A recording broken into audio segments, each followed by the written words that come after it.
Hello everyone, my name is Rohit Kumar and you are welcome back in my YouTube channel bachelor classes. दोस्तों, आज हम पढ़ने वाले हैं चैप्टर 2 जीव जगत का वर्गीकरण। ओके, तो जैसा कि मैं आपके लिए एनसीईआरटी बेस्ड बायोलॉजी करा रहा हूं, तो ये एनसीईआरटी बेस्ड बायोलॉजी आपके एग्जाम को लेकर बहुत ही इंपॉर्टेंट रोल प्ले कर सकती है। इसको पढ़ना बहुत ही मैंडेटरी है। तो चलिए स्टार्ट करते हैं आज की क्लास। सभ्यता के प्रारंभ से ही मानव ने सजीव प्राणियों के वर्गीकरण के अनेक प्रयास किए हैं। वर्गीकरण के ये प्रयास वैज्ञानिक मानदंडों की जगह सहज बुद्धि पर आधारित हमारे भोजन, वस्त्र एवं आवास जैसी सामान्य उपयोगिता के वस्तुओं के उपयोग की आवश्यकताओं पर आधारित थे। इन प्रयासों में जीवों के वर्गीकरण के वैज्ञानिक मानदंडों का उपयोग सर्वप्रथम अरस्तु ने किया था। किसने किया था? सर्वप्रथम अरस्तु ने किया था।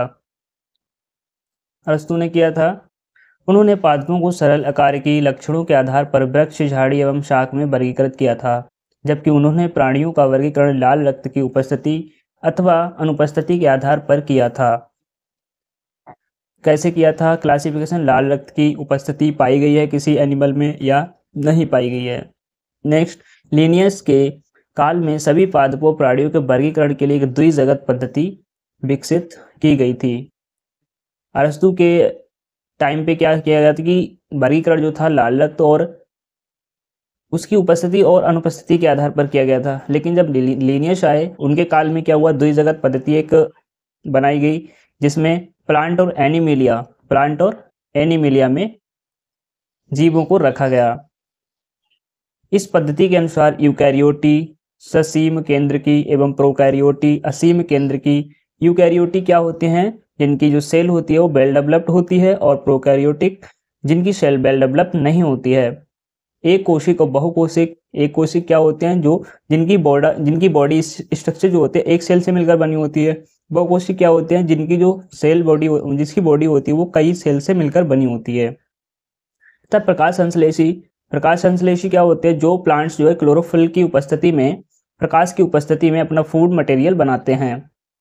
एवं अप्रकाश संश्लेषी कवक जो होते हैं वो अप्रकाश संश्लेषी होते हैं, क्योंकि उनमें क्लोरोफिल नहीं पाया जाता है। के बीच विभेद स्थापित करना संभव नहीं था। तो जो द्विजगत पद्धति थी उसमें क्या था कि यूकैरियोटी, प्रोकैरियोटी एवं एकोशिकीय और बहुकोशिकीय एवं प्रकाश संश्लेषी अप्रकाश संश्लेषी के बीच विभेद स्थापित करना संभव नहीं था। पादपों एवं प्राणियों पर आधारित यह वर्गीकरण आसान एवं सरलता से समझे जाने के बावजूद बहुत से जीवधारियों को इनमें से किसी भी वर्ग में रखना संभव नहीं था। इसी कारण अत्यंत लंबे समय से चली आ रही वर्गीकरण की द्विजगत पद्धति अपर्याप्त सिद्ध हो रही थी। नेक्स्ट बात करते हैं, इसके अतिरिक्त वर्गीकरण के लिए आकारिकी के साथ साथ कोशिका संरचना, कोशिका भित्ति के लक्षण, पोषण की विधि, आवास, प्रजनन की विधि या एवं विकासीय संबंधों को भी समाहित करने की आवश्यकता महसूस की जाने लगी। अतः समय के साथ साथ सजीवों के वर्गीकरण की पद्धति में अनेक परिवर्तन आए। पादप एवं प्राणी जगत के वर्गीकरण की इन कठिन पद्धतियों, जिनमें सम्मिलित समूह जीवधारियों में होने वाले परिवर्तन शामिल हैं, सदा ही समाविष्ट रहे हैं। इसके अतिरिक्त जीवधारियों के विभिन्न जगत की संख्या एवं उनके लक्षणों की विभिन्न वैज्ञानिकों द्वारा अलग अलग व्याख्या की गई है। नेक्स्ट बात करते हैं, यहाँ पर पांच जीव जगत के लक्षण दिए गए हैं। ये जो 5 जगत क्लासिफिकेशन है किसने दिया था? कमेंट में हमें जरूर बताएं। सबसे पहले इन्होंने क्या किया है? लक्षण को एक तरफ, एक कॉलम में लक्षण को ले लिया है, एक कॉलम में जगत को ले लिया है। देखते हैं कि किस किंगडम में, किस जगत में कौन कौन से लक्षण हैं। सबसे पहले बात करते हैं कोशिका प्रकार की। तो मोनेरा में प्रोकैरियोटिक सेल पाई जाती है जो कि वेल डेवलप नहीं होती है। Next, protista, fungi, Plantae, Animalia में सेम सेल पाई जाती है, यानी यूकैरियोटिक सेल पाई जाती है जो कि एक वेल डेवलप सेल होती है। इसमें ऑर्गन्स वगैरह सभी पाए जाते हैं। नेक्स्ट, कोशिका भित्ति की बात करते हैं, सेल वाल की बात करते हैं, तो मोनेरा में सेल वाल नहीं पाई जाती है। बहुत ही रेयर कंडीशन में सेल वाल पाई जाती है, वो भी पेप्टिडोग्लाइकन की बनी हुई होती है। नेक्स्ट, प्रोटिस्टा में यह उपस्थित होती है कुछ में, और कुछ में नहीं उपस्थित होती है। नेक्स्ट, फंजाई में क्या होता है? ये उपस्थित तो होती है लेकिन काइटिन की बनी होती है। किसकी? काइटिन की बनी हुई होती है, जबकि प्लांट्स में सेलुलोज की बनी हुई होती है। और यहाँ पर बात करें ह्यूमन की, यानी एनिमिलिया की, जिसमें ह्यूमन आता है, उसमें अनुपस्थित होती है।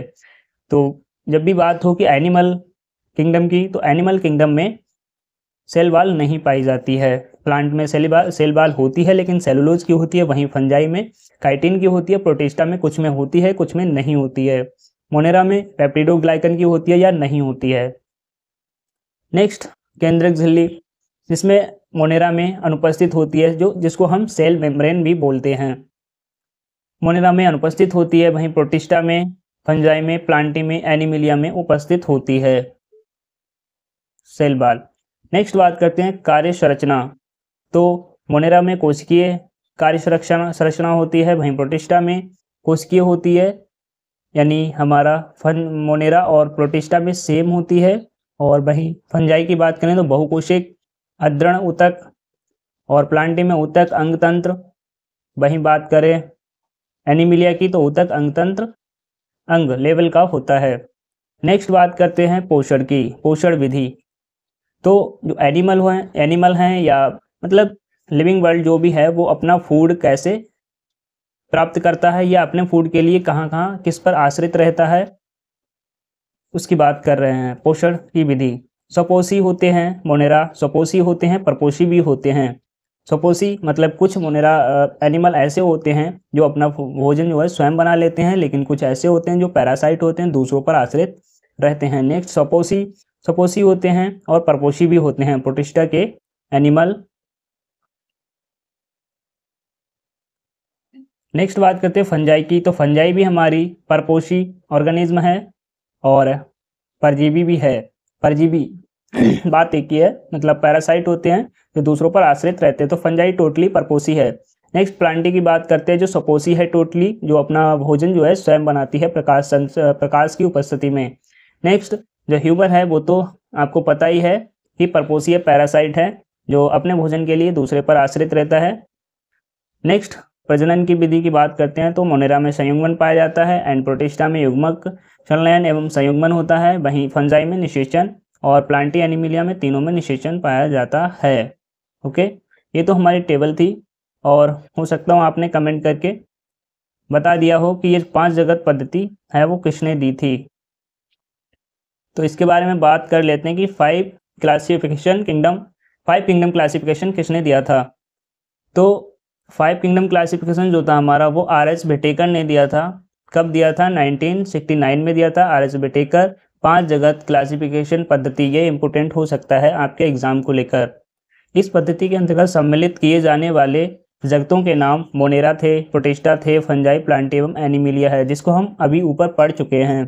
कोशिका संरचना, शारीरिक संरचना, पोषण की प्रक्रिया, प्रजनन एवं जातिवृत्तीय संबंध, उनके वर्गीकरण की विधि पद्धति के प्रमुख मानदंड थे। तालिका 2.1 में इन सभी जगतों के विभिन्न लक्षणों को एक तुलनात्मक विवरण दिया गया है। अब हम 5 जगत वर्गीकरण से जुड़े मुद्दों एवं धारणाओं से विचार करेंगे, जिससे वर्गीकरण की एक पद्धति प्रभावित है। इससे पहले ही वर्गीकरण पद्धति के अंतर्गत बैक्टीरिया, नील हरित शैवाल, फंजाई, मॉसफर्न, जिम्नोस्पर्म एवं एंजियोस्पर्म को पादपों के साथ रखा गया था। इस जगत के समस्त जीवों की कोशिकाओं में कोशिका भित्ति का उपस्थित रहना एक समानता थे, जबकि उनके अन्य लक्षण एक दूसरे से एकदम अलग थे। जीवन की 3 अनुक्षेत्र पद्धतियां भी प्रस्तावित की गई थी, जिसमें मोनेरा जगत के 2 अनुक्षेत्रों में वर्गीकृत किया गया था तथा सारे यूकैरियोटिक जगत को तीसरे अनुक्षेत्र में रखा गया। अतः एक षट जगत वर्गीकरण पद्धति भी प्रस्तावित की गई थी। आप इस पद्धति के विषय में विस्तार से उच्च कक्षाओं में पढ़ेंगे। प्रोकैरियोटिक बैक्टीरिया तथा नील हरित शैवाल या साइनोबैक्टीरिया को अन्य यूकैरियोटिक जीवों के साथ वर्गीकृत कर दिया गया। इस पद्धति के अनुसार एक कोशिक जीवों को बहुकोशिक जीवों के साथ वर्गीकृत किया गया है। जैसे क्लैमाइडोमोनास एवं स्पाइरोगायरा शैवाल है, इस वर्गीकरण में कवकों जैसे परपोषी का। नेक्स्ट, हरित पादपों जैसे स्वपोषी के बीच भी विभेद नहीं किया गया, जबकि कवकों की कोशिका भित्ति काइटिन की एवं हरित पादपों की सेलुलोज की बनी हुई होती है, जैसा कि मैंने आपके लिए बताया था टेबल में। नेक्स्ट बात करते हैं, इन्हीं लक्षणों को ध्यान में रखते हुए कवकों को एक अलग जगत फंजाई के अंतर्गत रखा गया। सभी प्रोकैरियोटिक जीवधारियों के साथ मोनेरा एवं अकोशिक जीवधारियों को प्रोटिस्टा जगत के अंतर्गत रखा गया है। प्रोटिस्टा जगत के अंतर्गत कोशिका भित्ति युक्त क्लैमाइडोमोनास एवं क्लोरेला, जिन्हें पहले पादपों के अंतर्गत शैवाल में रखा गया था। पैरामीशियम एवं अमीबा, जिन्हें पहले प्राणी जगत में रखा गया था, के साथ रखा गया है, जिनमें कोशिका भित्ति नहीं पाई जाती है। इस प्रकार इस पद्धति में अनेक जीवधारियों को एक साथ रखा गया है, जिन्हें पहले ही पद्धतियों में अलग अलग रखा गया था। ऐसा वर्गीकरण के मानदंडों में परिवर्तन के कारण हुई है। इस प्रकार के परिवर्तन भविष्य में भी हो सकते हैं, जो लक्षणों तथा विकासीय संबंधों के प्रति हमारी समझ में सुधार पर निर्भर होगी। समय के साथ वर्गीकरण की एक ऐसी पद्धति विकसित करने का प्रयास किया गया है जो न सिर्फ आकारिकी, कायिक एवं प्रजनन संबंधी समानताओं पर आधारित हो, बल्कि जाति, वृत्तीय हो और विकासीय संबंधों पर भी आधारित हो। इस अध्याय में हम व्हिटेकर पद्धति के अंतर्गत मोनेरा, प्रोटिस्टा एवं फंजाई के लक्षणों का अध्ययन करेंगे। प्लांटी एवं एनिमलिया जगत, जिन्हें सामान्य भाषा में क्रमशः पादप एवं प्राणी जगत कहते हैं, की चर्चा आगे के 2 अध्यायों में अलग अलग करेंगे। ओके, तो हम डिटेल में जानेंगे एनिमल और प्लांट के बारे में नेक्स्ट चैप्टर्स में। तो यहाँ पर नेक्स्ट हमारा पॉइंट है मोनेरा जगत, जो कि हम नेक्स्ट क्लास में कवर करेंगे। आज की क्लास में बस इतना ही।